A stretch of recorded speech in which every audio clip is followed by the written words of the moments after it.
रक्षा सूत्र के रूप में बहन अपने भाई के हाथों में एक रक्षा सूत्र बांधकर भाई से एक प्रतिज्ञा लेती है, ब्राह्मण साधु संत और रहन बैठे, ये तीन काल का हरण कर, इसलिए इन तीनों की मत होता है। या ये राखी जो बनती नहीं, रक्षा सूत्र जो तुमने बांधा है, ये मोली जो बांधते हैं, कलेवा जो बांधते हैं, ये रक्षा। आप नारियल का बोला दो 50 बार दो, 10-10 20-20 बोले दे दो, 50-50 बोले दे दो, मना नहीं है। कहें 2-4 आज झोला भर के दे दो, हम वो भी मना नहीं करे, एक कोरा भर के दे दो, उसका मना नहीं। और श्रीफल की मूलता है, नारियल का जो श्रीफल है उसकी मूलता। और कितनी सुंदर बात है, नारियल जो बहन भाई को देती है श्रीफल, हाथ भरा हुआ रखती है, भाई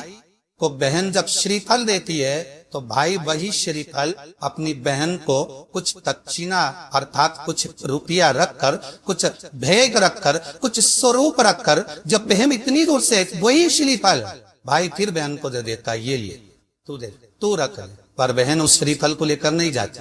बहन क्या कहती, नहीं नहीं तुझे रखना पड़े,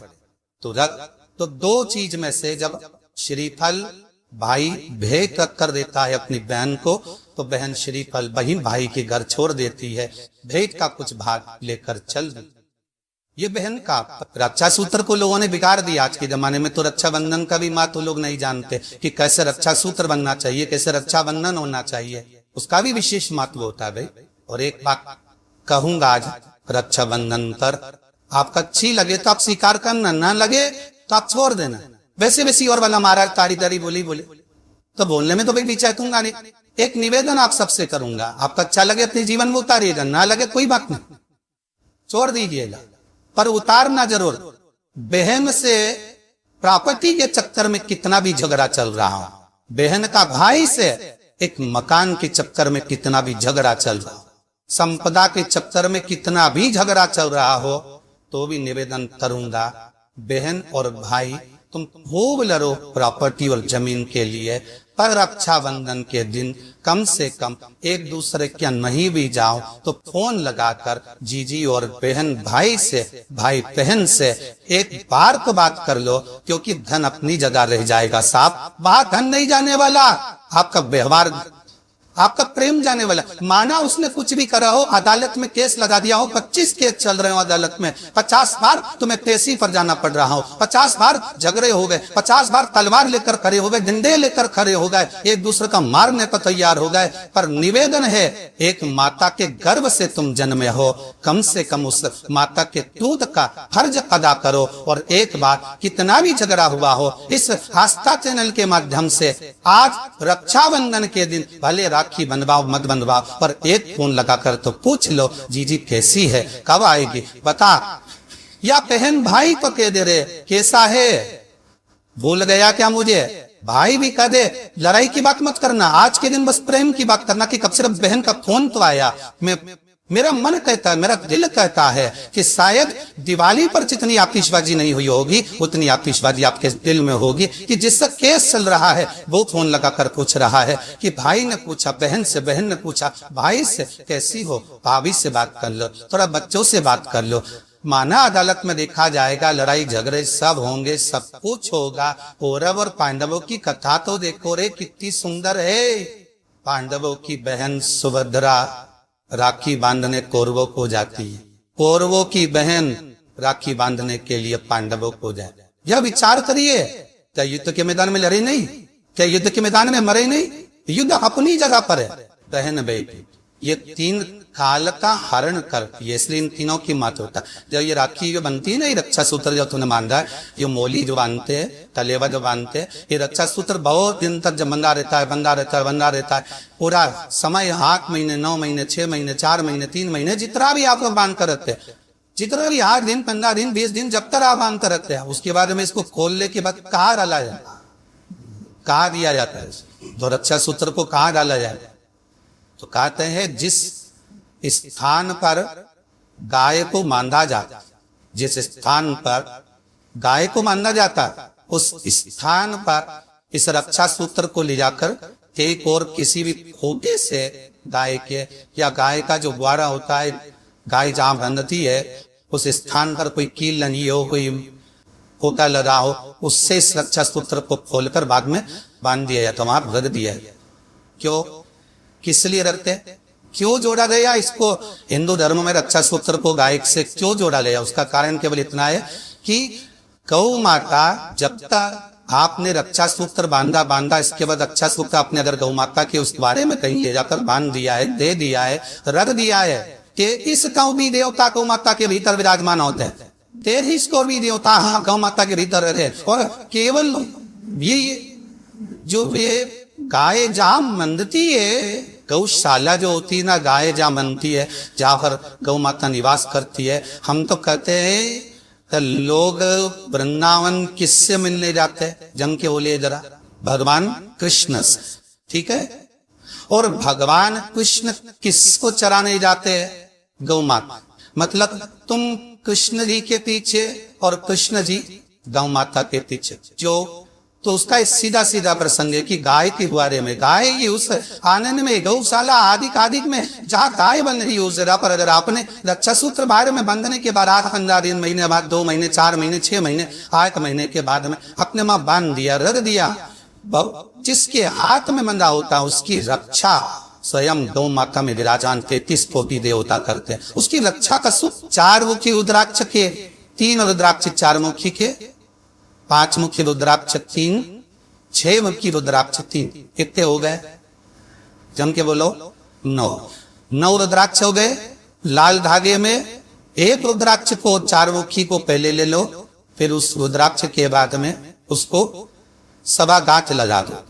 सवा गांठ लगाई धागे में, फिर 5 मुखी रुद्राक्ष, फिर सवा गांठ, फिर 6 मुखी रुद्राक्ष, फिर सवा गांठ, फिर 4 मुखी रुद्राक्ष, फिर 5 मुखी, फिर 6 मुखी, सवा गांठ लगाकर चक्र तैयार कर लिया जाता है। और उस चक्र को तैयार कर व्यक्ति शिव मंदिर में ले जाकर शंकर जी के उस शिवलिंग पर रखकर चराकर भगवान शंकर को केवल 3 वस्तु में समर्पित कर दे। पहला धतूरा, दूसरा बेर, बेर मतलब बोर जो खाते हैं बेर, तीसरा काली तिल, ये शंकर जी को समर्पित कर दे, स्नान कराए, वापिस उस रुद्राक्ष को लेकर आ जाए और अपने गले में धारण कर ले। ऐसा कौन सा काम है जो कार्य सफल नहीं होता होगा, व्यापार भी होगा, व्यवसाय भी होगा और सर्विसिलरी, मतलब उस चक्र को शिव का पर सबसे पहले सुदर्शन चक्र खाए किसका, आपको पहले ही कथा में कहा कि सुदर्शन चक्र किसका था, भगवान विष्णु को तो बाद में मिला जब उन्होंने कमल के पुष्प समर्पित करे। जिसको शनि चल रहे हो, जिसको शनि का प्रभाव चल रहा हो, शनि बकरी चल रहा हो, ढैया 7.5 चल रही हो, आप कुछ भी ना कर सकते हो, तो भी शनि महाराज को अगर आप तेल चढ़ाते हो थोड़ा सा भी, उसमें भी अगर आप रुद्राक्ष का स्पर्श कराकर रुद्राक्ष को बिंबो कर अगर वो तेल चढ़ा देती हो तो वो शिव शनि को प्राप्त होता है। मतलब काशी में बैठे हुए शनि महाराज को भगवान विश्वनाथ की स्थापना जिस शनि महाराज ने करी थी काशी विश्व, उन शनि को प्राप्त होता है। शनि प्रसन्न होकर आपको वर प्रदान कर कर चली जाता है। शनि की वो दृष्टि आपसे हट जाए। रुद्राक्ष में वो आनंद है। एक रुद्राक्ष होता है, एक भद्राक्ष होता है। जम के बोलिए क्या क्या होता है? एक रुद्राक्ष होता है, एक भद्राक्ष होता है। दोनों में एक अंतर होता है। रुद्राक्ष पूर्ण तरह से गोल होगा, पूर्ण तरह से उसकी आकृति जो होगी वो गोल होगी, और भद्राक्ष की जो आकृति होती है वो पूर्ण तरह से गोल होते होते एक जगह से थोड़ा बैठक आ जाती है भद्राक्ष। रुद्राक्ष का एक प्रतिबिंब स्वरूप है। रुद्राक्ष का एक स्वरूप है भद्राक्ष। 4 जगह पर काम आता है भद्राक्ष। इस पेट से जुड़ी हुई जो भी परेशानी हो, जितनी परेशानी पेट से जुड़ी हुई, चाहे उदर के अंतर्गत कोई गांठ पड़ रही हो, कोई थैली में गांठ पड़ रही हो, हमारे डॉक्टर वो रहा है कि इसको ऑपरेशन कराना पड़ेगा, या पेट से जुड़ी जितनी आदि खादी की जितनी भी बीमारियां हो रही, भद्राक्ष की जगह पर काम आता। केवल 3 दिन तक भद्राक्ष का जल, भद्राक्ष जो है पानी में उसको डाल दिया जाता है, तो भद्राक्ष का जल शंकर पन्ना चढ़ाता। केवल अशो सुंदरी वाली जो जगह होती है, आपको पहले भी वर्णन किया अशो सुंदरी की जगह का, कि जैसे ये शिवलिंग है, ये जलाधारी है गौर, और इसके सामने जो चरण है जहां से पानी नीचे गिरता है बाबा का, उत्तर दिशा की ओर जाता है, तो बीच में एक मोटी सी जो लाइन होती है वो अशुभ सुंदरी की जगह। भद्राक्ष का जो जल होता है वो शंकर पर में चढ़ाकर अशुभ सुंदरी वाली जगह पर चढ़ा देने जाए, और उस जल को झेल कर लाया जाए और उस जल का बाण, अगर उधर में कितनी भी प्रॉब्लम चल रही हो, उधर में जुड़ी हुई कितनी भी परेशानी चल रही, मात्र 3 दिन भी अगर भद्राक्ष का पानी अशोक सुंदरी वाली जगह पर चढ़ाकर उसको पी लिया जाए तो मात्र पहले दिन से ही आराम मिलना प्रारंभ हो जाता है। भद्राक्ष की जल का इतना इसमें है। एक होता है रुद्राक्ष, दूसरा होता है